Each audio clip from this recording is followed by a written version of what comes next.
Catastrophic failure. I mean, catastrophic failure. Well, not catastrophic, but close. Use this, 16 of them, no good. I gotta use that.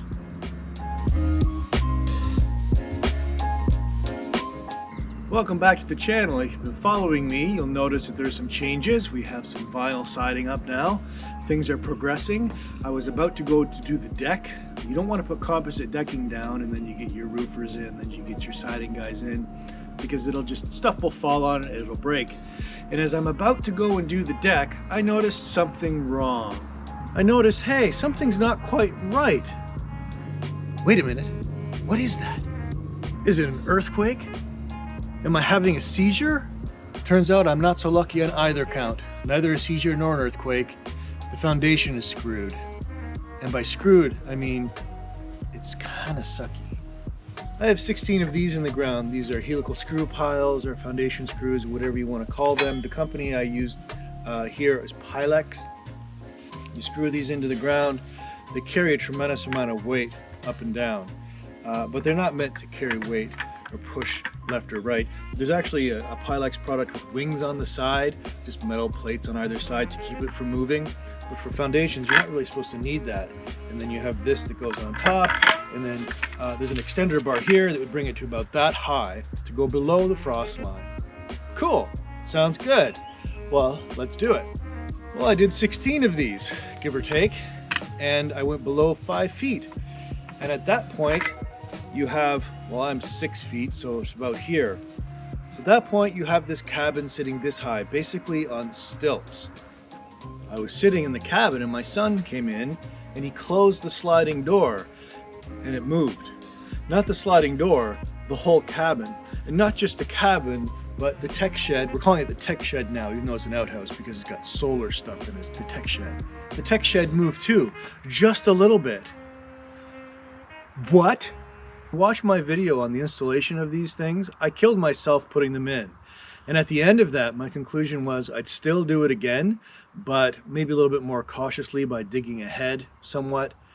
So I was less than impressed. Why? Why is this whole thing wiggling? And the whole thing is wiggling. Not the building, the foundation is wiggling. Well, here's a screw like the helical screw pile that we're put into the ground. And this is the part that goes into the ground and holds everything up.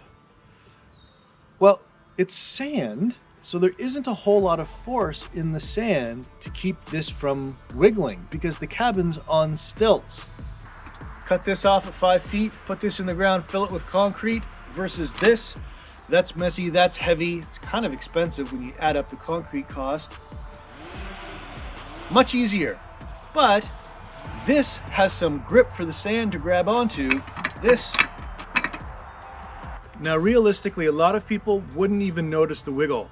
But when you're on the second floor, I felt it and it freaked me out. And after a lot of swear words, I think I've come up with a solution. First, we'll swear a lot. That's essential. If you're not swearing, you're not really working your way through the problem. And second, call for help. Yeah, get your buddy over here.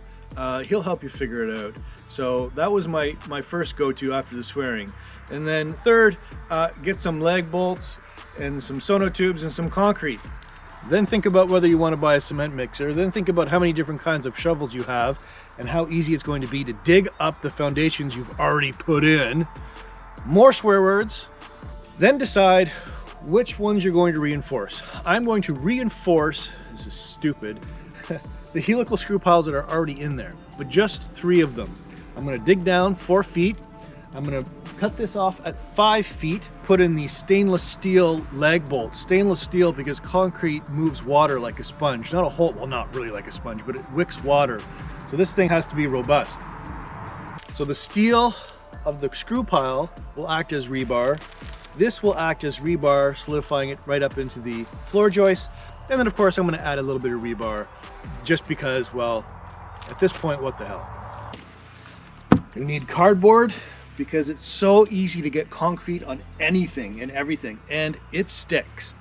So 5 feet high, 10 inches in diameter. I'm doing 3 of these. I need about 1,600 pounds worth of concrete.